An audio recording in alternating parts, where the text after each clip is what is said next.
Ilang negosyante sa Pangasinan umaasang mabigyan agad ng atensyon ang panawagan ni PBBM na palawakin ang exemption sa income tax. Ang detalye sa report.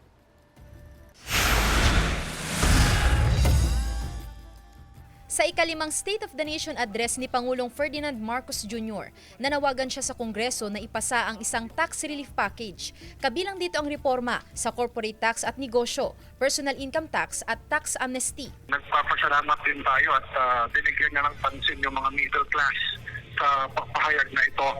And dun sa pag-amyenda ng batas, it's a welcome gesture and I hope Congress will make it as a priority bill. Nanawagan din ng Pangulo na tanggalin o exempt ang maliliit na negosyo sa pagbabayad ng minimum corporate income tax at itaas ang threshold ng taunang kita na libre sa buwis.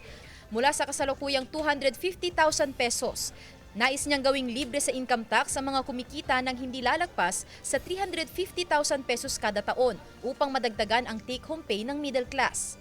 Nais din ng Pangulo na ibaba o i-adjust ang income tax rates para sa iba pang bracket ng mga manggagawa upang mabawasan ang kanilang binabayarang buwis. Nais ng Pangulo na magkaroon ng amnesty para sa mga hindi nabayarang obligasyon sa buwis gaya ng income tax, estate tax, donors tax at value-added tax. Napakaganda yun because tinitingnan lang ng ating gobyerno kung paano magkaroon ng konting ginhawa ang mga Pilipino. Kabilang na riyan ang mga maliliit na negosyante.